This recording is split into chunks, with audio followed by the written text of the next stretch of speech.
بسم الله الرحمن الرحيم هل أتى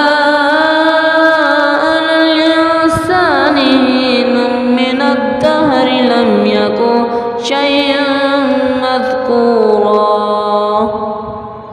إنا خلقنا الإنسان من نطفة أمشاج نبتلي فجعلناه سميعا بصيرا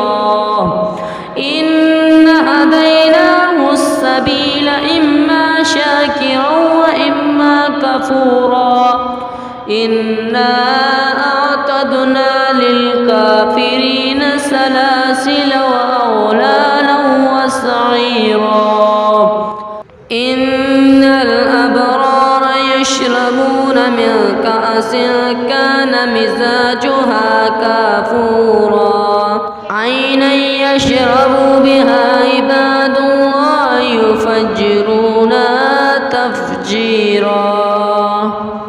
يوفون بالنذر ويخافون يوما كان شره مستطيرا